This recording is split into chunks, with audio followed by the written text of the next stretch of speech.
passionate about Cleveland sports. He's going in! Touchdown! Browns, Indians, Cavs, the Big Ten, and more. Cleveland is a city of champions once again! Andy and Jarid, Cleveland and beyond. A swing and a drive! To deep right! Here are your hosts, Andy Billman and Jarid Foster. And we are live on Facebook and YouTube. Hello and welcome. Andy and Jarid, Cleveland and beyond. He's Andy Billman. I'm Jared Watson, and this podcast is brought to you by Waiting for Next Year. Check them out, original Cleveland sports reporting at waitingfornextyear.com. Well, we're going to do a tribe-focused show today. We still going to call them the tribe in a few months? I don't know. We'll see what happens. We're going to discuss the schedule. They're going to start off with the Royals. Cool. At the end of the month. Frankie Lindor is talking to the press on Monday. And Carlos Cookie Carrasco fired up about 2020.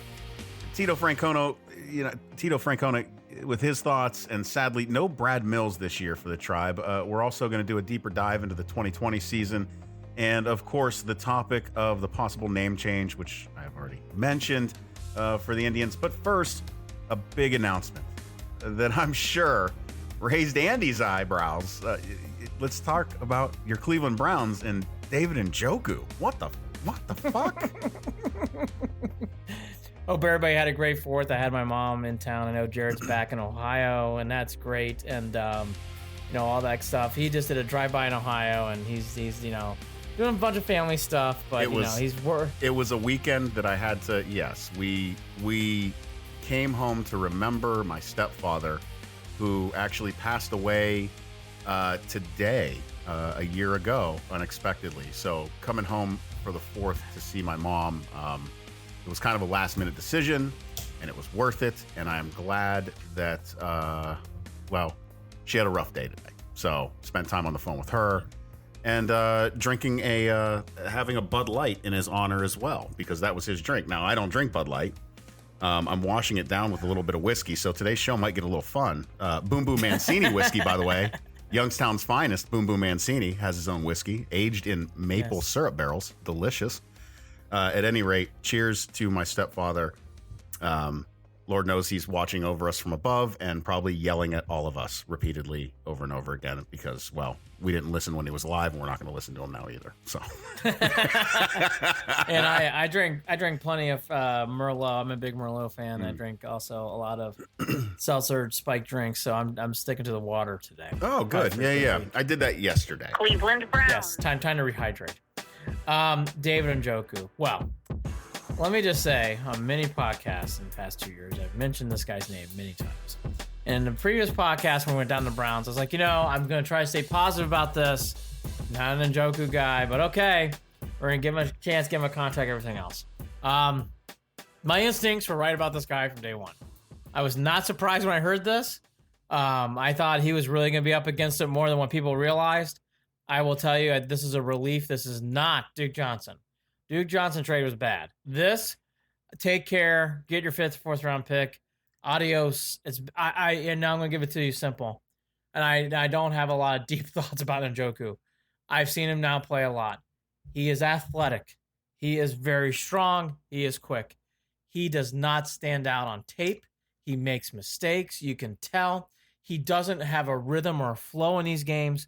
And Jared, up to this point, the David Njoku experience, I'm ready to get off. I'm just ready to get off. So at this point, all right, so let's put it this way. I was all for giving Njoku another season to see if he can really become what a lot of, he's let's put it this way. He's a Cleveland favorite. He is. There's a lot of folks out there that liked him on the same level that they like Duke Johnson. The problem is, what he just did, he was trying to act like Duke Johnson, it seems like a little bit here. He was trying to act like Brashard Perryman with this move here. And what hurts his cause is, A, he's on his rookie contract. What are you doing, dude? What are you doing? Yeah. B, it looks like you're trying to shy out of some competition and learning from some talented folks that are coming in here and acting like a spoiled brat. And C, your stats don't hold up. So what do you actually think? Like, what do you think? Where do you think you're going to go? Who do you even think that the Browns are going to send you to? They're going to try to get what they can for you, and it's probably going to be to a weaker team that doesn't have a chance in hell of doing anything. Hey, So, again, okay, see you, David. I'm You very had an different. opportunity. I know. I'm on so different scale with this about Duke Johnson. Duke Johnson can play. David Njoku stinks. No. Stinks! Oh, yeah. He stinks. He's not good. Right. And that's why I'm saying, We're- why are you acting that way in that Duke Johnson manner? Although Duke went a little off the rails with his personal He had press some conference. moments. But He had some moments. Yeah, come on, David. And I know that he was on Instagram. David Njoku was on Instagram, I think over the weekend or last Friday, and said, you know, you don't know what you don't know, and I don't hate you for it. Basically saying, look, Cleveland fans, you know, I'm not mad at you for being mad at me or whatever his point was. But we don't know. It's always it always seems like that. We don't know. What is it that we don't know? What is it? What could it possibly be that we don't know? Look, I know what it is, and you know what it is. You just said it. He doesn't want the competition. David doesn't wanna Njoku work. is not as good as these other players. Right. Period. End of sentence. I mean, that's enough said. And he's not going to work to earn it. No, he's not. And by the way, I'm not surprised by that. David Njoku doesn't have one game where I go, wow, he could take this team to the next level. Wow, he's doing things on the field that really stretch the field and make the team better. David Njoku is a prospect. That's what he is. Yeah. And I've seen enough to know he's not as good as what we think he is or believe he is. For everything that went wrong last year, you can put on Freddie Kitchens, what happened on the field, it's a fine pass. Njoku's the one. I don't think so. I think we saw the real deal. I think this is David Njoku, folks. He's not that good. Hey, and if he goes somewhere else and he Sorry. falls out, God bless. Have fun. Oh, Whatever. by the way, ready for this? Yes, fine. And that could happen. Not going to happen. I'm so convinced about this one. Not going to happen. David Njoku stinks. Couldn't catch a cold's right, Dan Monos. Dan Monos on Facebook. Yeah, Couldn't catch a cold. couldn't catch Corona. Couldn't catch Corona. We don't want him to. I mean, I don't want him to. No, we don't want anybody to get coronavirus. No, that's not what we're saying. I just feel like that's Well- the world we live in right now. That was better. right. That was better than cold. That's all. right. That's all it was. But look, David Njoku, wish you the best. If you play well at your next city, your next team, great. Hey, congratulations. Yeah. Your stint here in Cleveland did not work out well. Sorry. You had moments. You had opportunities. Sorry it didn't pan out. The injury sucked. Yeah, we know that. But let's be real here. Numbers don't lie. Numbers don't lie. What's he got? Like 1,000 yards in 3 seasons? Maybe 13 touchdowns, something total like that. I don't even know. Again, look, Not a I'm just lot. going to be blunt and honest. What is the one moment or one play or a game that you go, wow, Njoku really did? I can't, not trying to be mean, I can't think of it. Jared, I can't think of it. Nothing stands out. He just blends. And again, the thing he does, he looks the part. He's big, he's strong, he's fast, he's athletic. But when you see it on the field, it just never comes. Jared never comes together. And last year, I don't think this was the right move. But what they're putting in and tying in above a Njoku said a lot about what's going on with David Njoku. Yeah. Sorry, it's not that good. Look, Those what tight ends- they're doing at tight end right now, and overall in the backfield, dude, David. Sorry, Yes. you know. Maybe you wouldn't get on the field like you wanted to, but wouldn't you feel better putting in the work and seeing if you can earn your way out there and prove to some folks? Like, I just don't. He thinks he needs to go somewhere else and be the starter, and I don't know where he feels like he's earned that. Now he will. I think he will go somewhere and end up being a number one, because let's face it, there aren't that many standout tight ends throughout the league that he couldn't go somewhere and play. Hey, look. But at the same time, come on, man. Come on, man. Hey, Njoku is tantalizing because he has all those attributes. Oh yeah, Could- he's physically he's a beast. He's good as a beast. Could he take that drive 90 East and play in Foxborough? Sure. Could he do things like that and be like, hey, take a chance on teams like that? Hey, absolutely. I'm not naive. But I'm telling you, I feel confidence in this. It reminds me of Markevius Mingo. These are the type of players that was another letdown. You just see after time. It's like, I've seen enough. Like, it's just not. It's not here. I don't You know know. what? I say that. I say send him to Foxborough. Let's see what him and Bye. Cam. Take care. Let's see what Good him and luck. Cam do. Justin Gilbert going to the Steelers. Ooh. I mean, look, take care. Bye. Not worried about it. Don't worry about it. Joe Hayden, Duke Johnson, not good. And These other let's be guys, clear here. you Let's be clear take here. care. We're not Yeah. being cocky about the prospects of the Cleveland Browns this season regarding this. This means But we're nothing. being real regarding the talent that they have on the team. David. I mean, that's realistic. I am done with the David Njoku experience. I'm sorry. I'd rather see this guy Hooper play. I'd rather see the young tight end we got in the draft. Sorry. You ain't kidding. Sorry. Same, brother. Same. All right, so let's turn the page before we get to the tribe. One article I wanted to brought up, which is not the most glowing article, but I thought it was very realistic, and I thought it brought up some good information. Bill Barnwell over the weekend came out with an article about Baker Mayfield, talking about things, him really breaking down. And Bill, at times I enjoy, and sometimes I don't enjoy his articles. He's hit or miss. I thought this was a hit. I really enjoyed his article here. I thought he did a nice job of getting into things that really boiled down into Baker. And I'm not going to want to go in too much in these holes, Jared, but I think it's worth a read. Some of the things that he kind of tipped off were, Mayfield had exhibited a real habit of bailing under pressure. We talked about that a lot on his show. He brought us some examples, especially during the Rams game in the 4th down play at the goal line, which I thought was interesting find there, which we've all talked about here. So nothing's not earth-shattering, but the one thing that he kept bringing up too was the offensive line, definitely an issue. Freddie Kitchens, and Bill Barnwell stated this, so it's not my words, it's his words. He goes, I try not to blame a coach. He goes, it's hard defending Freddie Kitchens. So let's just get that out there too. The one thing, though, that he did bring back, though, too, which I thought was interesting, was he always seemed to thought while watching Baker, and as he did extensively, I guess, last week, the communication between receiver and quarterback wasn't there at times. And he brought that up a lot. And I think that's something we should... not at all. Not at all. And I thought that was something that we should just keep in mind for this year, next year. Was this a Kitchens thing? Or was this a Mayfield thing, or both? I think it's probably a little bit of both. But, Well, I mean, come on. It's you can't bring Odell in, and this isn't against Odell whatsoever, but Odell was not there in the voluntary practices early on, right? We know that, right? That maybe that would have helped a little bit. We know Freddie wanted him there, but at the end of the day, can we say that was the effect? I don't know. I don't think it was. I truly think that 95% of the blame lies on Freddie. I do. I do because you're talking about a young quarterback who all of a sudden has this weapon, and they were off the entire season. Jarvis Landry was the only one that seemed to be able to hang. Yeah, Landry and Nick Chubb from his running. And Nick Chubb, you're right. Yeah, but regarding the leadership from the head coaching position, non-existent. No, there was no coaching. There was no making things better. It was, a lot of just go out there and play ball, and I'm gonna, when you guys are off the field, I'll turn around and ignore the defense. Well, something again that he brought up that I don't want to bury the lead here, but he goes, Kitchens is very hard to defend. He did a lot of these things called RPOs, run pass options. And it became so evident that the Browns were going to do things like that he brought up the thing that was my biggest heel comment throughout the year, and I will stick to it again.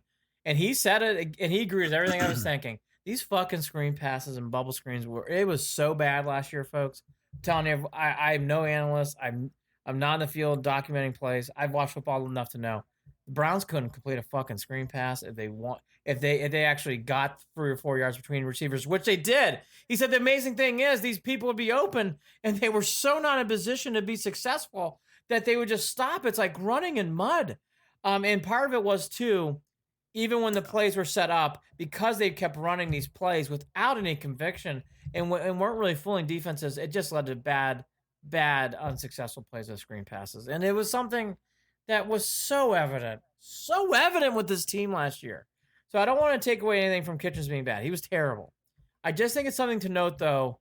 Communication, especially in a COVID-19 world, is going to be important because they're not playing. There's no practice time. So that from day one is going to be huge. And I agree with Jared, and I'm with Jared. And by the way, I was trumpeting this so early on last year. Kitchens stunk. All that to be said, though, they need to get on the same page earlier than what they did last year. Well, let's hope that a Kevin Stefanski Zoom meeting is more... Yep, with zooming our way down the field. Is more productive than actual practices that the Browns had last season. Zooming our way down the field. Correct. The other big thing that he brought up, too, which I thought was hope. Obviously all the ratings for Baker were bad. But there was hope, he said. He goes, if you do advanced metrics, which we won't get into those numbers today, but QBR, something I use from time to time, is an ESPN stat, is something called DVOA, which I'm not even sure I really understand. But all that aside, Oh, Mayfield analytics, ranks, brother. Analytics, which is something they're going to be using. He ranks right in the middle, okay? He ranks right in the middle on a year he played very poorly. So all that to be said, there's also numbers too that say, hey, when he's on, he's outstanding. It isn't like Josh Allen times where you kind of get nervous. I mean, if Mayfield can hit, he can hit plays. We've all seen it. So all that to be said, it's a good article. I think it's worth the time. It's not the most easiest thing to read. A strong whiskey and Bud Light like Jared's doing tonight is something I would offer to read. But I read it. I did think it was very realistic about what happened with Mayfield on the field. And I thought it was a good article by Bill Barnwell on ESPN Doc. I found it to be interesting. And again, his nothing earth-shattering. Offensive line was an issue. Biggest thing he found was Freddie Kitchens too. But again, even with all that said, there were still times when Baker was missing throws and he was getting too skittish out of the pocket. And basically, which we all saw, the Browns became too predictable.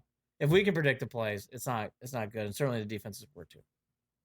All right, well, let's hope that things change next season. That's all I got to say. Yes. I don't want to hype too much on it, but I just wanted to say. Bye, David Njoku. I hope the Browns get it together, and we'll see if they play. Yes. We'll see if they throw on those full frontal face masks that cover their hot COVID breath and keep each other safe. Who knows? Speaking about play. Cleveland Indians. Speaking about play, let's get excited. Let's ramp up the music. The schedule is out, Tribe fans. We'll get to them next. The Indians. What an exciting time. Jared's right. There was a big announcement today about MLS, about a team not playing, and there's still some questions up in the air. But to be fair, the Indians are pressing forward. Cleveland baseball maybe. Yeah, and word is no one is making any comments about not wanting to play. No. For the Tribe, the Indians are the one organization that seems to be very intent on playing it and having a very okay. Let's get to this quick. The Indians are. I mean, I live in the Northeast. It's been tempered enthusiasm from Yankees, Mets, and Red Sox fans. Reading it, boy, what's going on in LA with Mike Trout? That's a whole. And by the way, very realistic situation. It's about to have a child in August. Do you want to be playing in a field where your wife's about to give birth? It's a very realistic question. There's also some other teams that are having issues. The Braves had a huge break out of COVID-19. Freddie Freeman's one of the players. That's a big player. He's not going to be playing right away now. Yep. So all those things are happening. All that to be said. There's been a couple things here and there for sure. But honestly, the Indians, very happy, very positive, and very focused team coming out of the first two or very three. Focused. And I got to give credit where credit's due. I believe it was Daryl Ryder who had posted the whole, and I believe it was Frankie who said there's not a person on this team who doesn't want to play, this year. So that's good. But we do have to recognize this when they get out on the field. An outbreak with one will spread very quickly if they're in close quarters. Period. Yeah. Period. So let's just hope that they can manage that. We see them out on the field taking BP, playing the simulated games, wearing masks. Saw Frankie hitting with a mask on, at least from a photograph. I don't know who took the photo, but he was wearing just a cloth mask, nothing big. Just trying to keep their breath to themselves a little bit, which is what the masks do. Yep. Whether you believe it or not, science doesn't care. It'll help prevent the spread because you're keeping your breath to yourself and others do it for you.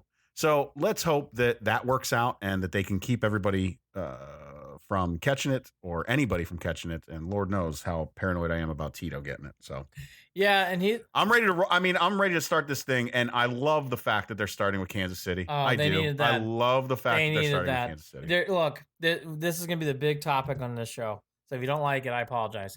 The Indians need to get off to a hot start. And the Indians aren't alone. Everybody does. But the Indians have to get off to a hot start. This is not one of these times where you can just puddle your way through. I watched the MLB preview show. The Indians are buried. They're definitely talked about. But everybody's high on the Twins, as they should be. They won the division. And everybody talks about two teams, the Reds and the White Sox. Everybody loves their offseason moves. Everybody thinks they're fancy-dancy. Everybody thinks that they're cool. Whatever. Hey, the Indians are underneath the radar.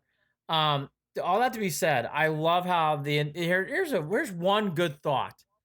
Outside of Cesar Hernandez, Domingo Santana, really the Indians don't have any other players who are new. This is the same team. This is not last year where you're cycling through and you're figuring things out and you're plowing through situations. Oh, where you're learning who your outfield's going to be all the way into July. Yes.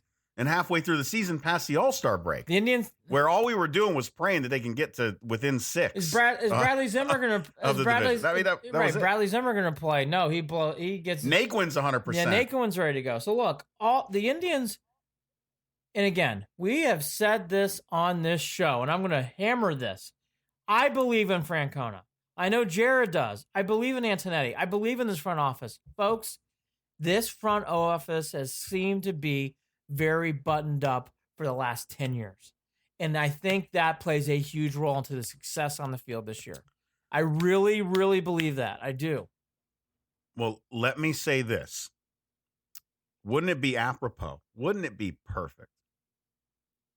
And you already know that I think that asterisks for this season go out the window for me. That's bullshit, because this season will be as grueling and as stressful from game 1 of any season that has ever been played in this fucking league, period. There's no argument there. No. I don't know what argument you could present that this won't be the most intense and stressful for the players from game 1 compared to any other season. Maybe coming back after 9/11. Yeah, is the closest comparison, World right? War II, back in the 40s. And Very different. World War II, the comebacks, yes. But so let's just be real here.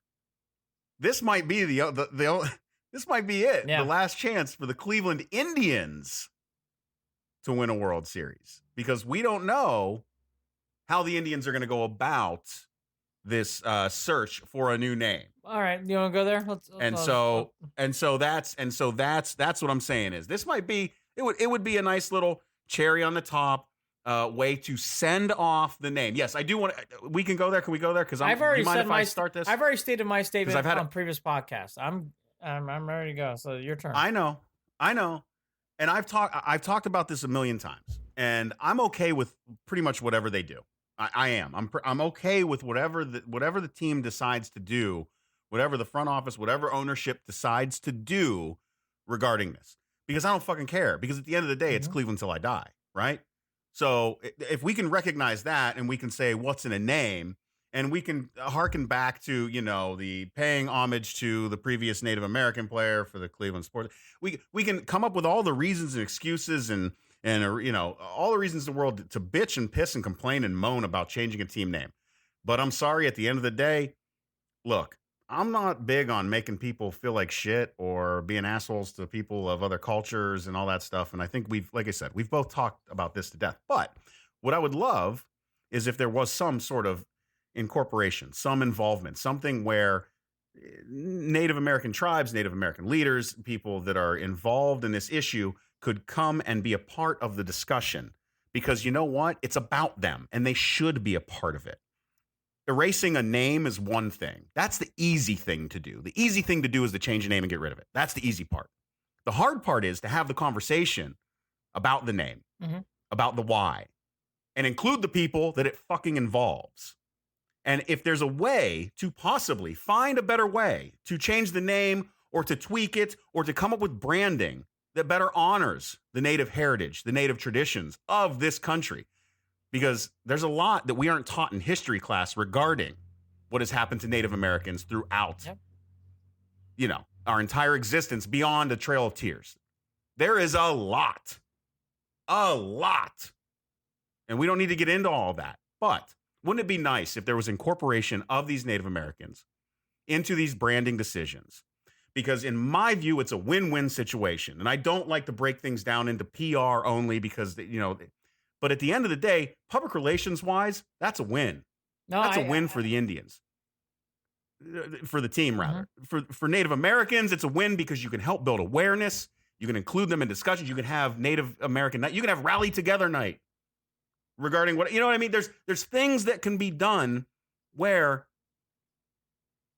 instead of this being as contentious as it is at this point, which it's not as bad as it was, because I think a lot of people see the light regarding this issue, why not try to find a way to incorporate and include our Native American brothers and sisters in this country who deserve to have a seat at the table in this discussion? Why not do that? Why not? I agree with you. I said last year, I think the Indians' name's time to change. So I'm not going to get off that. I felt that last year. I felt that this year.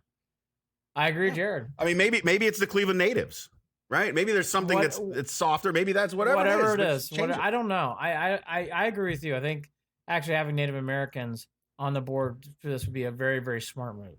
Actually, be the move I would do. I can't imagine why it would. I just don't. It would blow my mind if they didn't do something like that. It really would, Andy. And you know what? I'll say this. I can see the Cleveland Indians doing this, and doing it better and doing it right, more so than I can see the Washington football team doing it. Because having a rough time. Let's go. FedEx is pulling their money. Oh, now you want to do it? Okay. Now there's an argument over whether we got rid of Chief Wahoo just because of the All-Star game, yada yada. We understand that conversation is there, but still. Look. There is a portion, and there's a strong portion of Native Americans who don't like the name and did not like Chief Wahoo.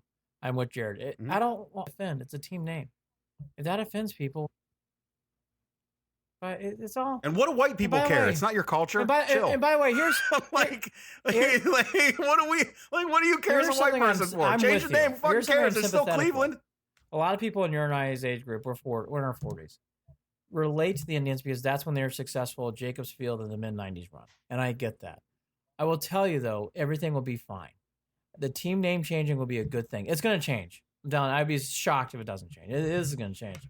This is changing. There's no way it doesn't. There's no way it doesn't. And, there are things in life that are, again, I agree with everything Jared's saying. I think this is an excellent opportunity for the Indians. They have a big moment here in 2021 to come out with a new team name. I actually think, I know people don't want to hear this. I think it's in times like this too, including Native Americans, would be a very smart thing. And on top of it, coming out with something new and zippy would be great for the new fans. I'm telling you, something I learned at ESPN that was very, very hard for me to swallow. The fans who are younger than us love things that are new and fresh. The Indians haven't really had change in 25 years, to be truthful. So to have something different and changing would be good for this organization. I know, I'm not in love with that idea. I'm telling you, I learned that firsthand in these meetings. Younger generations love this stuff, and it brings up this word retro and everything else that goes along with it. So all that to be said, look, I don't think there's all this negative stuff that goes behind it. I'm with Jared. It's a Cleveland baseball team.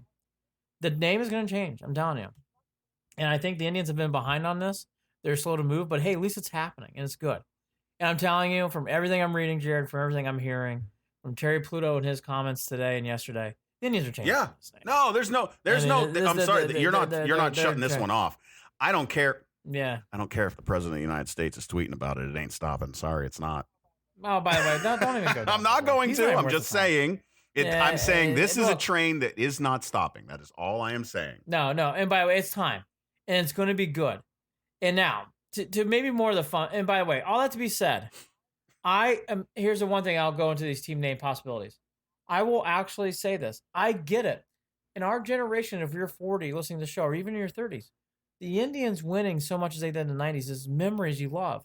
And don't think of it as being erased because of a team name changing and a logo changing. Nothing changes. Nothing takes away from 95, brother. It is the Cleveland baseball team, and we love those guys. And all that is good. Just like if for people watching at home, just like Jared becoming focused on his camera. It's all going to be good. I was trying so hard not to be... Dude, it was driving me up a fucking wall, and it finally came back on his own. So my webcam was out of focus for the entire time that we were talking about this name change thing. And I was trying to get it to come back. I put my hand up in front of it, and it, the autofocus, come on, it was driving me nuts because I'm looking at myself, and I look like a Barbara Walters special. The shit was hazy, and it was bad. Well, everybody can read the team announcements and team statements, and they're very, very plain Jane stuff that you have to say in a release. We won't get into words of that. For people, though, who are like, gosh, I really want the Indians to stay, and I kind of like Chief Wahoo, I thought this said it all from our leader, Terry Francona. Quote, I think it's time to move forward, he said on Sunday. Sunday would be June 5th. Or July 5th, sorry. I've been thinking about it. Before we put out that statement, he said. Another quote from him. I know in the past, when I've been asked about it, whether it's our name or the Chief Wahoo, I think I would usually answer and say, I know we're trying to be we're never trying to be disrespectful. And I still feel that way. But I don't think that's a good enough answer today and right now. And I think it's time to move forward. It's a very difficult subject. It's also delicate. I just want to echo, that's why I love this man. Because I get it. That time this is the oldest, it's a football area. We get it. The Indians are the oldest and longest going organization in this area. I love the Indians. I love the Cavs of the Browns. I get it. It's hard. It's not fun to think that there are people out there who don't like the name and didn't like Chief Wahoo. I get it. And by the way, we all were sucked into it in the 90s. Totally get it. He's right. And I felt this way before he said this. It's time for a change. It's time to do it. It's going to be okay. And I get it. It's delicate. And I understand that. But it's going to be for the best. Lock arms with us. Come on board. You're going to enjoy this. You'll get some new gear. It'll all be good stuff. And I'm not saying it's easy. Because I agree with him. It's delicate. And it is. But it's for the best. Yeah. It's for the best. And Jared's right too. Jared brought up a great idea I've not heard yet. To bring Native Americans to the table for this team name would be a great idea. And I know there's a lot of people I've been hearing from, maybe they'll call them the tribe. It sounds like the Indians are going to stay away from that. They're really going to break away from all that kind of name, unless the Native American Conference feels like that's a good thing to honoring them. I will echo again one more time. It's a great idea by my partner here. To bring Native Americans to the table would be a very, very smart thing for the Cleveland Baseball Organization. And it's something I would really think I wanted him to do it like 5 years ago. I think it would do a lot of good healing. 5 years ago, I wanted him to do this. Yeah. I feel like it's such a missed opportunity to not do that. I feel like they have the right to be there in this conversation. Yes. I feel like it would be wrong to make these decisions without Native Americans in this conversation. I feel like it's dismissive in a sense where you're just trying to erase something without, and I know that's not necessarily, but it could be received on their end as being just look, they're just going to change the name and that's it. Now it's over with and that's it. There's no discussion with us. And we're the ones who are affected. Because that's the thing, Andy. This all comes down to empathy and putting yourself in the shoes of other people. I've seen enough people tell me that, I know people who are Native American and they love it. Listen, you're a friend of a friend of a friend of a friend who might be Native American or whatever you want to say. I'm sorry. That confirmation bias isn't working for me. I really want to have these real conversations with Native Americans and see what they would like to be done. They deserve to be there in this conversation. Here's the model I would follow. I would go down to Tallahassee and I would talk to the Florida State University. They have a wonderful working relationship with the Seminole tribe. Ask them, how does that work? How have you made this? There you go. Because that is the university that has shown the way of how you can do it. So if people out there go, that's not possible, that's not true. Florida State's got a wonderful working, and in fact, the Seminoles are honored that they are named after this tribe and they love everything that they do. Think about that. They work hand in hand with the university to make sure everything works together. Take those notes and work it into what Jared is saying here. So I think that would be donate some proceeds to Native American causes. Exactly. There's things that can be done. Exactly. And again, that are advancing the cause and not just shutting down the conversation. Exactly. And again, Tallahassee, Florida State University, it is a wonderful working relationship. That's why all that stuff there, you never hear that brought up. Why? Because they're working with the Seminole tribe to make sure everything is jujuing and everything feels good. Yeah. Great opportunity for the Cleveland Baseball Organization to do the same thing. Hey, let's not ignore this. Atlanta Braves, not in this discussion. Kansas City Chiefs. I don't know. Not in this discussion. Chicago Blackhawks. Not in this discussion. Not in this discussion. So we'll see how this all goes down in the future with those teams. We'll see. All right. Now to flipping it forward. Possible names. Here we go. Let's go to this and we'll get to the schedule. Yeah. Okay, possible names. Yeah. I've seen all sorts of reactions on this online. So these are Vegas odds. These are Vegas odds. You can go today at your Vegas sportsbook and bet. Here we go. The favorite for everybody out there. Think about who you think the favorite would be at 3-1 odds. It is your Cleveland Spiders at 4-1. Not a fan at all. Go ahead. Sorry. I love the name Cleveland Spiders. By the way, I'm the only one. At 4-1 is the Cleveland Naps. There's a lot of history behind that name. I like that name too. Yeah. The Cleveland Guardians, as I've heard a lot of. I'm surprisingly a fan of this one, even though I was never a real big fan of thinking that the Guardians were a big iconic thing within Cleveland. But go ahead. I'm okay. I like the Guardians. I do like the Guardians. This is going to shock the shit out of my partner. I actually. Oh no! I actually would not mind the next one. I actually would not mind the Cleveland Buckeyes. I actually would not mind that bought. Name.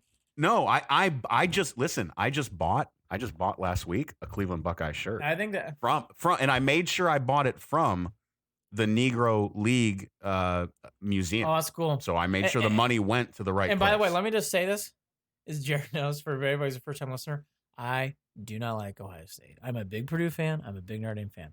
So this is not an Ohio State bias answer. Well, technically, there were like 3 or 4 other Negro League Cleveland baseball teams, but they only lasted like 1 year. Right. All of them. The Buckeyes were the ones that did, and they actually beat the Nats or the Washington team in their Negro League World Series, I believe. Correct. And I might be wrong. I actually know I shouldn't say that. I got to look back at the history of the Cleveland Buckeyes. I know there's a couple very, very famous high-end names who played for those teams too. Yeah, and I can't think of any. I don't want to misstep. I want to make sure. I think you're correct. I want to make sure I read it correctly. I actually so the top 5 names. The 5th name's Adobe's. I love the Adobe's too. Totally down with that. These top 5. Oh man, the Dobies would work too. I didn't even think of the Dobies, to be honest. So I'm all down with all these names. I'm the rare one. I love the name Spiders. I think that's great. That was a National League team that briefly played in Cleveland. I know Jared doesn't like it. There's many other people who don't like it. I do. I'm fine with that. The Naps, I'm okay with, but I get there's a lot of history behind it. The Guardians, I like. I don't love. I can't believe I'm saying this. I really do like the name Buckeyes a lot, and I really like the name Dobies. Everything below this, I shrug my shoulders or I don't like it. Wild Things, that'd be fun. I don't know if I would name a team that. Blue Sox, I get away from that stuff. Sorry, John Telich, I think, was pushing some of these, and they're not that great. Yeah. Sorry, John. Well, they're in Vegas is odd, so we'll take them for what it's worth. The Rocks, I don't even understand that name. I hate that name. Cuyahogas, I would stay away from that. The Rocks is to the Hall of Fame. No. The Cuyahogas, people aren't going to be able to pronounce it correctly. I would stay so far away from Cuyahogas. Crows, I don't understand that name. Rockers, I understand that. Hey, if you're gonna go Rockers, go with Rockers. I would stay away from Rockers though. Unions, Doug Feller. I love Bob Feller. I would not name the team Fellers. And Great Lakers. I get that. No. I get that. You could sell me on that. I don't love it though. You could sell me on that. And again, there's too much of a connotation that I automatically think of when we're talking about a Cleveland sports team and then using the team name having the word Lakers in it, and having LeBron playing in LA. I would say this. It just doesn't. What Jared's saying, that's why I don't love it. It doesn't anyways. feel right to me. Forget that LeBron plays on that team, which is interesting. It's the Lakers. It's the Los Angeles Lakers. You're competing against something that I don't know. Anyways, for all that to be said, those are your names. I agree with what Jared said. If I had to pick one, Crows. No, just no. Robin. Yeah, Robin Ann on Facebook. Crows. No, just no. Man. Yeah, and again, absolutely. I love. Well, that's Bob why it's Feller. 20-1. I would not name them Steven Fellers. I'm telling you. I would go with the Dobies. No, but I would go with the Dobies. I mean, you could do that considering you have the Cleveland Browns. You could go with the Dobies. A team named after. The only name, after and I'm someone. on an island. I would name them the Clevelanders. That's my favorite name. I know no one else likes that. I would name the Clevelanders. I love that stuff. Put a big CC on your hat. I think it'd be very, very cool. I'm down with that stuff. I know I'm the only one. And again, if you had to go with I go with your Native American idea. I love that the best. And I go, okay, they can't do any of that. What else do you like here? I'd probably go Dobies 1, Spiders 2. I do like the Spiders a lot. I'm sorry. I know no one else likes them. So I'm going to sit here and I'm going to say all on equal ground with me, Guardians, Buckeyes, and Dobies, but the history of the Buckeyes and the Dobies really sticks with me. And I don't want them to just do something completely opposite to make a statement just to do it. If they're gonna be the Buckeyes, there's a lot of work that goes into kind of earning that in a sense. And the same thing with there's a lot of responsibility with calling yourself the Buckeyes or the Dobies. There just is. There's a lot of responsibility with that. Oh, by the way, agreed. You know what? I would say Dobies, Buckeyes, Clevelanders, my name, and Spiders. Those would be my names. Now, and again, I'll say this: the Guardians or the Spiders. That's the easy play. That's the easy way out. And if they want to go the easy way out, I wouldn't advise it. But there's a possibility that they just do that and end it right there. Yeah. That Well, would be I'll would be a bummer to me. But Yeah, I get it. I hear you. I'll echo what you said again. Let's get the schedule. The Native American idea is the best idea first, so kudos to you. That's a really good idea. The schedule did come out. 3 against Kansas City, as we noted. 3 against the White Sox. Here's some things that stand off to me, which I didn't know was going to happen. But to everybody out there, I'm one of the, again, I'm on an island. I think of the Reds as more of a rivalry than the Pirates. Obviously, baseball does not. They're playing Pittsburgh 6 times. I feel no affiliation to the Pirates, but I guess that will change. The Reds, they only play 4 times, so the Ohio Cup gets dampered, but no one fucking cares, so I'm not going to sing that song. I think because I grew up in my latter years in Columbus, and there was a real disdain by Reds fans about the Indians doing well, that I do not like the Reds. Yeah, I never saw any of that. Seeing, I did. I like seeing them suffer. And I like beating them, and I think it's great that we win that cup. Well, I'm the only one. There's also I can say like this, that. Andy, too, that there was a time throughout the early, the late '80s and early '90s, the early Barry Bonds before he got the before the HGH, and the Bobby Bowe days and the Andy Van Slyke days, where I was a big Pirates fan. I'm not going to lie. Only because it at least gave me something fun to watch, and they weren't far away. And I'd had a baseball clinic growing up down, and got to go run the bases down on Three Rivers, and watch the game and all that stuff. But I'm telling you, at the end of the day, Pittsburgh's Pittsburgh, man. And I don't care what sport we're playing. I feel that way about the Steelers. I don't care about the Pirates. I have no hate. I don't care. I don't care. It's not as difficult. I know, but I feel like it's an easier bridge to build rivalry-wise. I don't. And by the way, I cheered for Eric Davis. I fucking rooted for those guys beating the Bash Brothers. I was all over that shit. So I was there. I was cheering Chris Sabo 90. I was there. Come on. No, who doesn't love Chris fucking Sabo, brother? I love that shit. The fucking goggles. Jared. Chris Sabo was the best. I was more torn. I liked the Braves too for some reason. Up until World Series, then everything fucking changed. But after World Series, I fucking hate the Braves. But I got into that whiff. I don't know why. The Pirates too. To your point, Bonilla, Doug Drabeck, obviously Barry Bonds, Andy Van Slyke.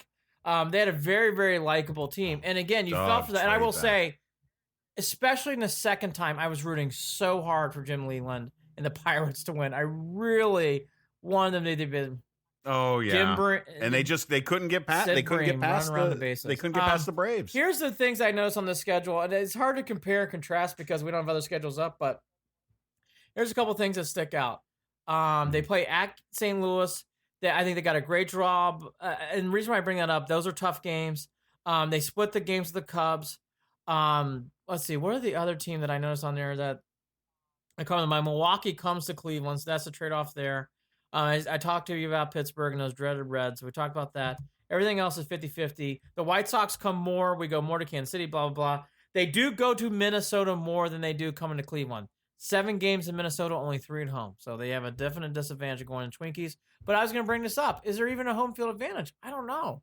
I'm interested to see how this works out. I will say, though, initially, I thought it was big to get home games in your pocket. And I think that is everything. Like, if I'm a Yankees fan, I'm pissed. You're going to send us to fucking Washington to hang up a banner and play the Nationals for a long series? That would piss me off. That's a rotten way. And by the way, people haven't. Fuck them, right? And by the way, I felt terrible, but this is another. I felt terrible. There was a simulated game they played at Yankee Stadium, and Tanaka got hit with a line drive right off of. Oh, I did. I didn't watch it. Andy, did you watch it? Because I didn't want to watch it. I hope he's okay. No, I heard, and I'm hoping that the sound was only because there weren't people in the stands to muffle the echo that the stands could cause. I don't know. How is he? Because I didn't look afterwards. I didn't see any news afterwards.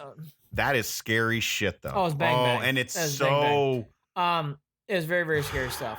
They play. So, anyways, all that to be said, here's the things that come to mind, though, for people who are really wondering. Very, very equal. There's no long, which is good. There's some other teams that did not get as lucky of a break, and other teams that did, and it seemed like. But the Indians, pretty fair. Not a long road trip. The only thing that come to mind that I'm not in love with is they don't have a day off until August 10th, so they play a lot of games right in a row.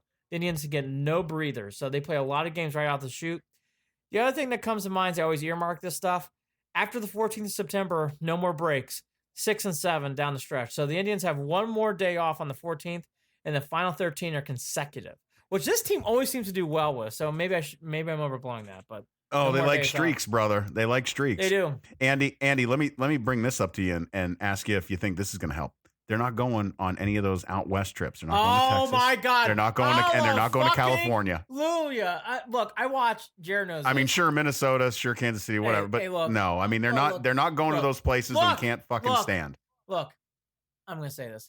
I'm getting that age. I can't fucking do Oakland A's games 1:30 in the morning. I can't fucking do Angel. I love the Tribe. I watch every game except for those miserable games on the West Coast. And by the way, they played the NL West this year. I've been fucking pissed. So I would have missed those games too. And they were playing. They had 3 or 4 West Coast swings this year. So I would have been miserable.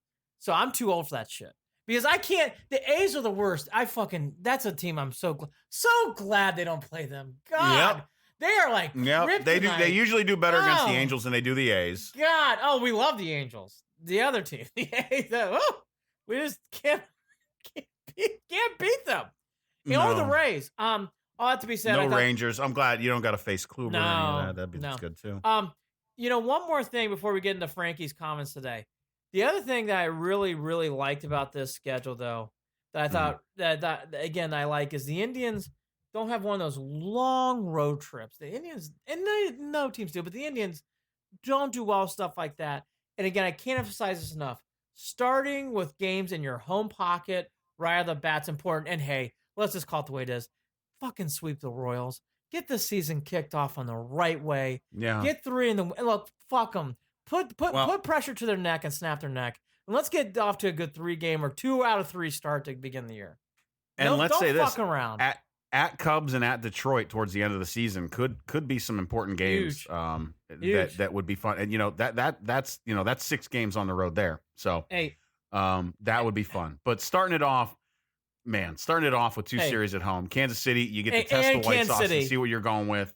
And Kansas City. Now, the other big story that's been buried because of name changing and everything else, I was looking for stuff, and I was like, gosh, I can't find Frankie Lindor stuff. He talked today. Yeah. So let's talk about what Frankie says. I thought his comments were enlightening. I thought were very good. Quote from Frankie: I haven't thought much about the offseason contract. I'll put a reference note in there. That because there's plenty of other things that I've got to think of, and one is this pandemic, end quote. Quote, we did such a good job in the first 2 months, and all of a sudden we started not to follow some good of the guidelines. We don't have to live in fear. Don't live in fear, but respect your neighbor. And he goes on to say some other things about that. I love Frankie Lindor.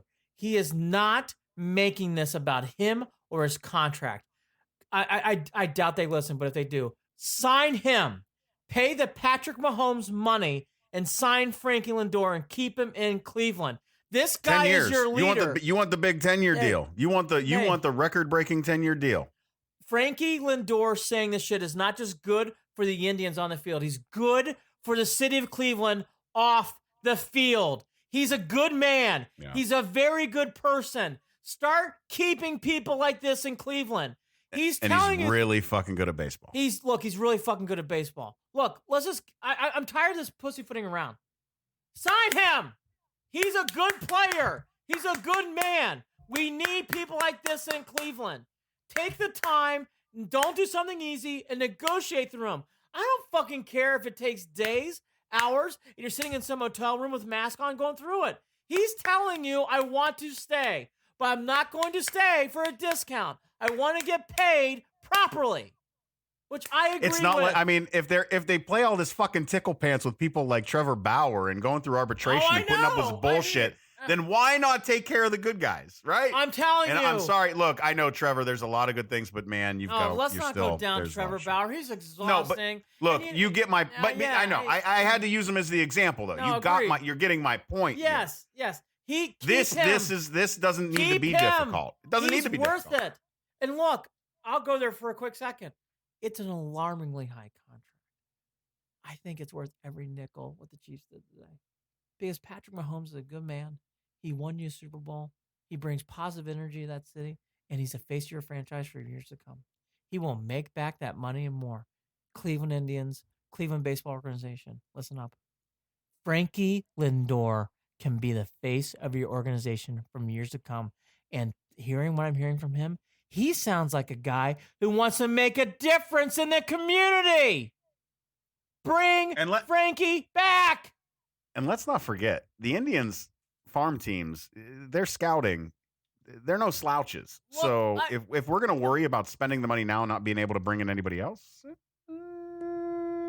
I think you can make it work. Look, I think you can make it work. I was always on this side, but now I'm in this side entrenched. Frankie Lindor belongs in Cleveland. Period. Okay. Love Frankie. God, I love that man. We need more of him. We need more of Kevin Loves. We need more people like this who only play good on the court or good on the field. They do great things off the field. We need more. And let's be real, it's not just Frank. There are some other folks that do a lot of good off this field. A lot of with good this off the team field stuff. Again, Shane Bieber, I think, has got that vibe too. Look, I'm not nice, but again, Frankie, look, it's Frankie. This is about Frankie Lindor. He's our guy. Yeah. I'm gonna pound that shit if I read trade rumors in the middle of the year. Pound that shit, I'm Andy. gonna Pound fucking it. lose my shit. Okay, another guy who I fell in love with after this whole thing went down was Delino DeShields, and I felt terrible. Yeah. I'd feel terrible about anybody catching COVID-19, but he did test positive. The latest things I heard, I think this is from Sunday. I pulled this quote. This is from Francona. We checked with him yesterday and last night. I think he's getting frustrated because he's starting to feel better, which is good news. But there's some protocols that he's going to have to follow, and we understand that, end quote. Felt bad for Delino. I really, again, I did not know Delino the man coming into Cleveland. I only knew of him because of his dad's name and because of his name and because of who he was on the field. After reading the article, which we went through in this podcast and talk about his experiences as a young Houston Astro going up through the league as an African American, I really, really grew to love him already. I was so excited to see him play. I felt terrible, Jared, to hear this news. Very, very bumming out. Hopefully he'll be okay. Hopefully he gets his feet underneath and hopefully. I mean, that's where we're at with that. I get nervous with all these folks, with all these guys when they get it, and he seems to be getting better. Good. Be patient. Heal up. Make sure your lungs are completely ready to go, and then get out there, right? And then get out there, and you know what? The team is going to be okay, and they'll hold it down until you get there. That's right. They will. They will. Right. They will. Before we get to all on the field stuff, the other thing about COVID-19 with MLB, this came out on Friday, so we'll have to see as more numbers come in. But so far, the numbers have actually been very positively low for positive tests. Only 38, which is only 1.2% of the 3,185 total samples collected and tested. That's really good. That's as of July, Friday the 3rd. We'll have to see if that changes. I would assume it would. That's a 1% rate. I mean, that's really. New York is, I think, at 4%, or New York City is at 4% now, and they're happy about that and opening things up. So 1% within the league is good. Hey, the NBA at one point was at 5%, and they were ecstatic about 5%. This is 1.2. So baseball is definitely coming out of this from a positive angle. Start off, which is good. Okay. Yeah. For people who've been wondering, so I did this. So what I did, just to give you my world, I really sat on Friday night and said, okay, I've been liquored up properly. I've eaten a bunch of food. I can't go to sleep. I'm going to read about the Indians. I'm ready to read. So I just felt like it's been, if you get all this other stuff, 4th of July, everything's going around. So I really got to handle some stuff. This has not been publicized as much as I thought it would. The Indians have announced their 55-man too, which we'll get to in a second. Some quick quotes. Yeah, so they have a 60-man player pool. Yeah. 55 names were as of June 29th. We'll get to the 3 additions that were made over the break. So they're at 58 right now. So we won't go through every player, but I just want to go through and touch upon some things. Here's some comments from Antonetti. He talked about this on Sunday, June 29th. Quote, we do expect to have every spot filled at some point. Exactly how we fill those spots will take a little time to sort through. There will be some players we bring in from other organizations. We really want to get a sense of this because all this is new to us, end quote. And he went on to say some other things. So here, for people who are wondering, Because I was starting to wonder, I'm like, well, let's refresh my brains. It's been a while. Who's really going to be the opening lineup? Well, according to MLB.com, they went through every team over the weekend. Here's the Indians' possible lineup they're thinking. Lindor leading off, Mercado, Santana, Carlos Santana. Franmil Reyes batting cleanup, which is interesting. He did have a great spring. J-Ram fifth. Domingo Santana, get to hear his name. He's going to be playing a lot this year for the Indians. He's the guy we got from the Mariners. Naquin playing right field. He's healthy now. Cesar Hernandez, remember him? He's the second baseman the Indians got. So no more Jason Kipnis. And then Roberto Perez batting ninth. I think it's a pretty accurate list here of what you're going to be seeing. So again, Lindor, Mercado, Santana, Reyes, J-Ram, and the Domingo Santana, Tyler Naquin, Cesar Hernandez, and then Roberto Perez. That's probably. I think that's pretty accurate. I do think that's probably your batting lineup on most days. I'm not gonna lie. I'm digging this 5 through 8 more than I've dug an Indians 5 through 8 in a very long time. I get Roberto Perez at 9, and I hope he continues to improve upon what he worked so fucking hard on last season. Yep. He's become a hell of a guy. Not only behind the plate, but at the plate. Yep. And that was something that you and I both didn't know if he could possibly do. And he did. And he put the work in. Roberto proved a lot. I have no problems there. I'll be honest. There's that 5 through 8 though. That 5 through 8 is so big. And here's the key thing. Luplo playing for Naquin also helps. And then you got Daniel Johnson hovering around. So I like that. So if it's just Naquin, I'd be a little nervous. There are names that aren't in there that damn well can play too. Or hovering around. Here's the one. There's 1.5 guys. Reyes has to perform like he did in the spring. Okay, that's a given. Fine. Mercado does his thing. Carlos Santana plays well. Fine. I said this with Mandy Bell. This is it. We always talk about big years, all this. Can Jose Ramirez find the guy that we had in 16, 17, and 18? Jared, I hate to say this. He, to me, is the linchpin because if he is that guy, this lineup rolls. I am totally with you. But if it's J-Ram we saw last year, who really had a hard time getting his feet underneath him until really August, I got to be honest, that 5 slot is the one. It's not that I don't know. He can do it, and I love J-Ram, and he's my guy. I love his energy. I love his heart. I do think it's a one-year thing, so I actually believe in him. I think he'll be great. But if I'm being realistic, he's the guy. He is the one guy that will flip this lineup card around because I do think Carlos Santana has to come back to earth a little bit, if I'm being truthful. Do you gotta think about this a little bit here in the sense that Jose Ramirez doesn't have the spotlight on him like he had? I agree. I'm with you. I mean, he's got the spotlight on himself in the sense that you're bringing it up now regarding your hopes for him. But I feel like, look, he had the baby. He doesn't have the pressure. There's some things that I think have backed off pressure-wise regarding Jose, and I think that's a good thing because he's the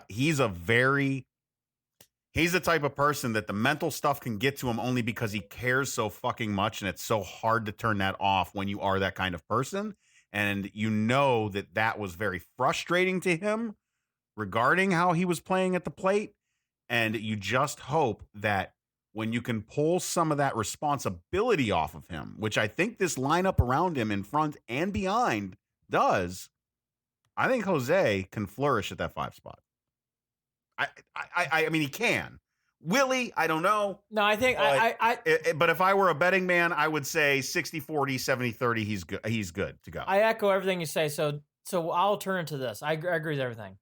The one thing the Indians have going for it, which I think there's a twofold to this, their infield's pretty much locked. You know your shortstop. You know your second baseman. You know your first baseman. You know your third baseman. After 2021, we all know about Frankie. There's also no more Cesar Hernandez. He's only on a 1-year deal. Carlos Santana's contract also ends. J-Ram is the only guy who's locked in past 2021. So here's some of the other names you hear floating around. Yu Chang, we remember. Mike Freeman, we remember. We all remember Bobby Bradley. You're also going to hear about this guy, Nolan Jones, who we've all read about. Christian Arroyo. The reason... I don't know how much playing time these guys are going to get, to be fair, but I do want to state, even if Frankie somehow has a miracle and he comes back to Cleveland, Cesar Hernandez and Carlos Santana aren't going to be here probably past 2 more years. We're being realistic. Well, and so let's say that's the difficult part is that you just brought up. 60-game season. they're going to be under the gun the entire time, fighting for every win. So the playing time for some of these guys and the figuring it out time for some of these guys, it is non-existent, Andy. So we're not going to be able to coach through or see possibly. Yeah. Yes. And I will say this too. If it's not going well for Jose Ramirez, it is going to, that's one of the more difficult positions and players for Tito to just yank and swap out. We've talked about the fact that under the gun and under the pressure of this shortened season, that Tito will likely not hesitate when he needs to make the moves. That's a guy he's going to hesitate on a little bit. He will. He will. No, you got to look. You have to give guys like Ramirez a chance to shine. And not only that, we know this. We're not just saying this because of anything else. He can carry a lineup. He did. He was one of the reasons why we were so good in 16 and 17. Okay, Jose made the All-Star team not because it was a fluke or a feel-good story. He was that good, okay? He was in the MVP conversation. Yeah. Here's the one thing I would I'll just state it. It's not for so much Jose getting booted, because he's going to go to second base eventually, okay? Jose's here. They've invested so much time for years, okay? But to Jared's point, if the games are getting close and you have Nolan Jones just hanging out, you have to wonder if he does get off to a slow start. Do you at one point look back and go, shit, we got that Nolan Jones guy. Fuck, what should we do?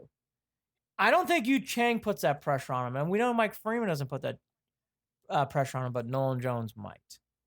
If it gets late in the year and Jose's struggling. But we hope that's not the case. No. Your catchers are Roberto Perez. Sandy Leon, remember, we did sign him. He's going to be playing this year. Everybody's raving about these other two guys, Bo Taylor and Bo Naylor.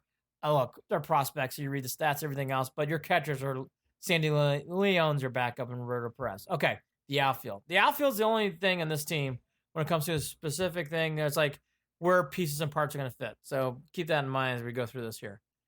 Your outfielders on this 60-man, that's 58 right now, is Greg Allen, Jake Bowers, Delano DeShields, Daniel Johnson, Luplo Mercado, Naquin, Franmil Reyes, Domingo Santana, even though I don't think he's really an outfielder, he's your DH, Bradley Zimmer, and then George Valera, who I've heard a lot about, who I don't know much about other than reading in articles. There's always these guys that come through. Jared kind of alluded to it. Naquin, Luplo, I'm good with that. We saw that last year. Luplo can rake against lefties, so I have no problem there. And Naquin, when healthy, I actually I'm higher Naquin than others. I don't mind Naquin. I like him. Mercado, that's a given. He's very good. I'm high on Mercado. Yeah. And I like Franmil Reyes playing the outfield, then Domingo Santana. Again, to Jared's alluding to, I like this. And honestly, I like the idea of Daniel Johnson hovering around. I think Daniel Johnson should be on this team, 30-man. Well, this 30-man. Coming off of last season, Andy, God bless. If we had this depth in the outfield last year, talk about a different year.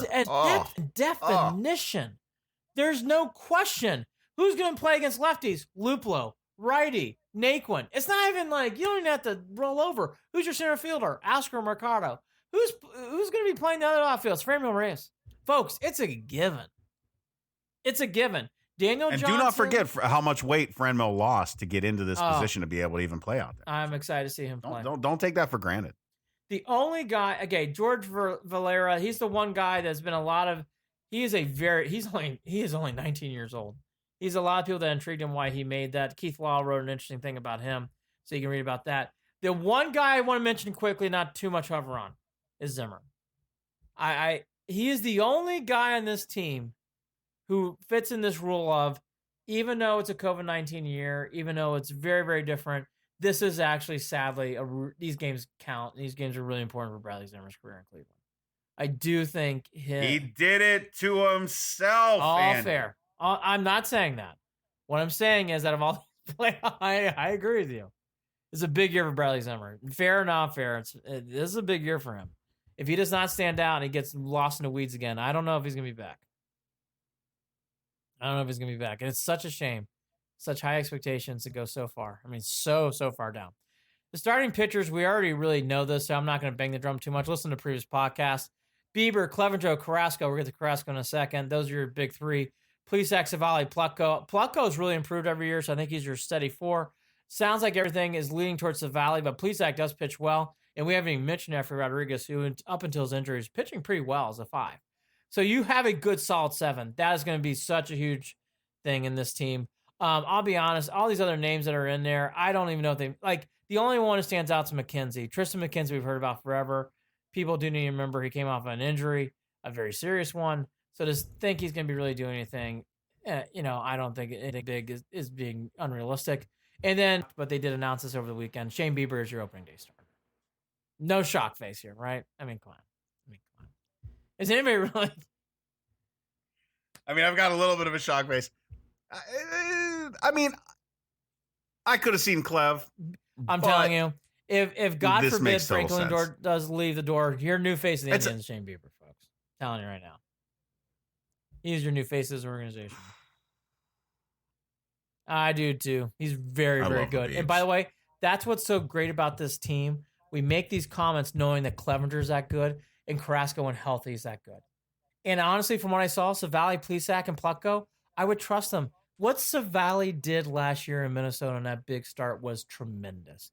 These guys have been through grinding games and they've already proven themselves to be well. So they're the Indians, thank God, are very healthy there. Relief pitching is probably the only thing that's more of a deck shuffle. Adam Simber, Anthony Gose, who was the very, very hot hand that everybody talked about. Brad Hand, remember him. Cam Hill, James Hoyt, James Karinchak, my guy Karinchak, Dominic Leone, Phil Maedon, Oliver Perez, Nick Wickren, Boilermaker, Hunter Wood, Kyle Nelson, and some guy named Nick Sandelin. 3-batter minimum is what makes me nervous. We're going to double check. I believe that rule's been scrapped for this year. Oh, shit. There's really? a lot How of the hell things did in I miss baseball that aren't getting publicity. And this is why I read about the Indians. I feel like that is something I should have known about, dude. That is not something that I should just be swept under the rug. That is very important. But let me ask you. I really like to see Anthony Gose pitch. By the way, he is a lefty. I would like to see him pitching more. The other guy here outside of Karinchak, who I love. People listen to this show. I won't get into that. The guy who's been mentioned a lot, who I don't know anything about this guy, Cam Hill, and they seem to be very high on him. He's a younger guy. He is your Tyler Olson, for people remember him, who kind of came up and pitched well in 16. Cam Hill seems to be in that role, it sounds like. So he's going to be in that stuff. But honestly, I know Adam Simber had his ups and downs, and my God, did Brad Hand have his ups and downs. I'll say aside from closer, which is not a light thing, that is the only thing on this team that is... I think Brad Hand's your closer no matter what now. Jared, I don't mind these relievers. I feel very good about them. And there's some young, hot stuff in there too now, especially with Karinchak and Anthony Gose. Well, I think that Tito, I think they've got to have an eye on somebody else to be ready if Brad Hand can't do it. And I don't know who that is. I don't know if it's Whitgren. I don't know what they're going to do, but they have to. They have to have somebody else at least mentally preparing to take that role over. They have to. You can't. I don't think you can just leave that all on Brad. I don't think you can. Yeah. I think that's a dangerous move if they were to do that, because you don't have the wiggle room, and you know that the possibility is there that it doesn't work out, and we've seen it before. So for them to not have a plan, to have one of those guys roll into that role, then I don't think that is proper preparation. I would call that piss poor planning. And I just don't think that that's something that the Indians are going to do. So I think that there's somebody else ready to take over if needed, or at least that they have their eye on to prep for that role. But to ask me who it is right now, I don't know. We're going to have to see. Let's see. Let me read some. I just want to make sure. Yeah, are you seeing the rule? Mondays.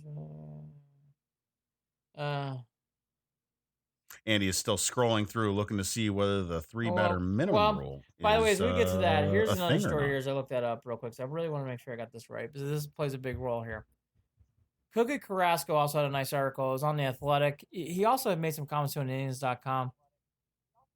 You can tell, and this is the thing that I love seeing that we kind of alluded to about positivity and wanting to win.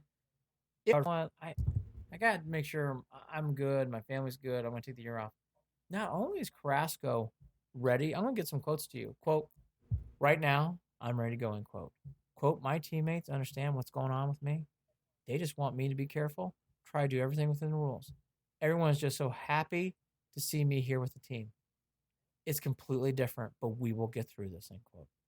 This, I'm telling you guys and girls out there, this team is ready to win. Doesn't mean they're going to win. Doesn't mean this is going to be like one of those, hey, we're going to cartwheel ourselves to the playoffs like we have. And the past team's got a lot of positive, good energy about winning. And I love it, Jared. Love it. July 24th. Want more of it. At home against the Kansas City Royals. The Cleveland Indians will start their season. Andy, I am about as fired up as I have ever been for Shane a season. Bieber. I'm not going to lie. This has been holy shit. Holy shit. Holy shit. It's July and we haven't had baseball. It's weird.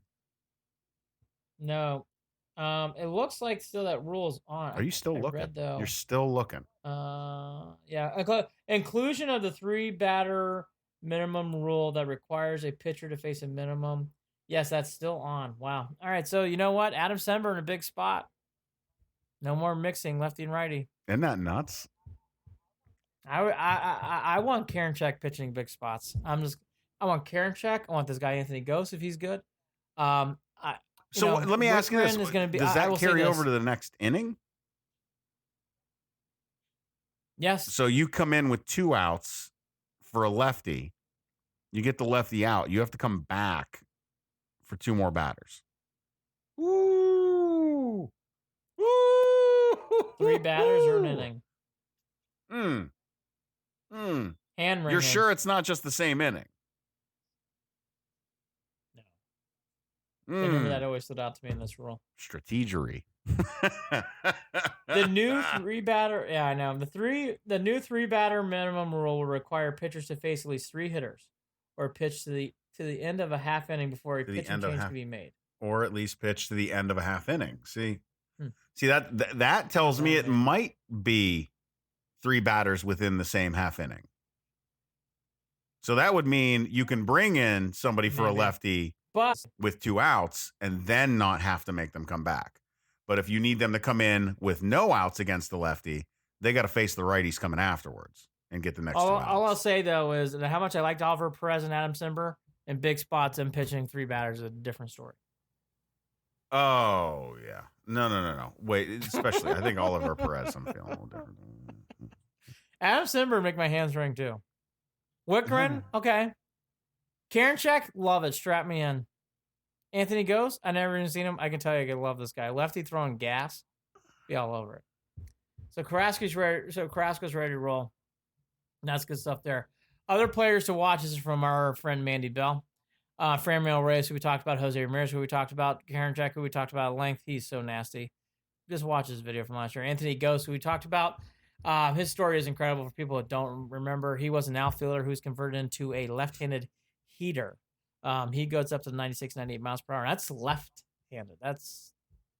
Randy Johnson was at 100, and he gets there a couple times. So Anthony Ghost getting up to 100 miles per hour as a left-hander. Jared, can you imagine in a big spot? Woo! Cam Hill. Hill remains, this is from Randy Bell, Hill remains an under-the-radar candidate to break the camp with the Tribe. The righty did not allow a run in 7 appearances between, this is all Class A stuff here. He posted a 4.74 ERA last year in Columbus, but they felt like he made great improvements in spring training. Sounds like he was a secret to make the team. We already talked about Nolan Jones. Again, I just think this team is, Jared, I've read a lot of these articles. I'm reading a lot about the Tribe. This team just sounds like a team that's ready to roll. And seeing what I've seen from other teams, Indians seem to be a lot more ahead of the game than other teams do at this point, which is good to feel, which is good to see. The thing that, I did not realize, but it kind of came and left, but I think it's a story that should be talked about real quickly. We all know there's a lot of coaches and stuff in baseball. Brad Mills and Francona are really stuck to the hip. People who don't remember when Francona was supposed to be managing the All-Star game, he had to step back and Mills did substitute in for him, and those guys have been together ever. I think they played in college together too. Might be wrong, but those 2 guys have been around forever. And this year, Brad Mills elected to go home to his family for the season. His family had been dealt with a loss of his grandson during spring training, and he just felt like it'd be better for him to be with his family this time. Yeah. Terrible. I mean, our thoughts with them. That's just awful. Very, Awful. very sad. And like I said, we don't really mention Francona and Mills a lot, but those two are together all the time. Yeah. They're very, very tight to the hip. That is not, I feel bad. Hopefully everything's well with the Mills family, sending positive thoughts over to them. And I hate to see that because I know those two are really tied together. I hate to see that for anybody, but I thought that was something I just wanted to mention quickly. And then finally, until we get to some other wrap-up shit, there's no minor league baseball this year in 2020. Right. None. Yep. Not surprised. Not surprised, but that has been officially canned as of June 30th on a Tuesday. Right, and we know that, that plays into the. I mean, there might be times if God forbid, if there is some sort of breakout with any of these teams or any of that stuff. Some of these young kids that would have been otherwise playing minor league baseball are going to get called up. Yep, it's going to happen. So. It is going to happen. I think we touched on everything today. I guess he's not gone yet. I'll bring it back around to the Browns real quick, actually. Look, if you can't tell, I'm so excited about baseball. But reading what I did about the Indians, Jared, it felt so fucking good to hear this shit. I believe in Francona. I believe in Antonetti and his front office organization. And to hear that they're ready to roll, and you can tell how good they're feeling, reconfirmed everything. Again, doesn't equate to wins and losses. But I know this. The Indians are off to the proper start they need. And you can tell by their photos. You can tell they're having a good time. And that's good to see. Yep. I'm as excited as I have ever been about a season of baseball as I am about this one. And about watching the Tribe and about seeing what they can do. I'm trying to be as measured as possible, but also remaining excited knowing that they've got the talent to roll if they can get off to a hot start and carry it through. Andy, the possibility is there, but I'm not gonna do what I did with the Browns last year. Well, both of us did Super Bowl for the season. But at the same time, this team feels, damn well when players care about each other as much as this team does, and when they're led by one of the best coaches of all time, that the possibility to do it is there. And that's all you could ever hope for. Yes. As a fan of the Cleveland Indians and of this team. That's all you can hope for. That's all you can hope for. So let's see what you can do. And win, lose, or draw, I'm watching or listening to all 60. Bottom line. I'll be there every fucking inning.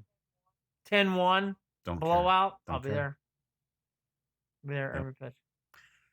All right, man.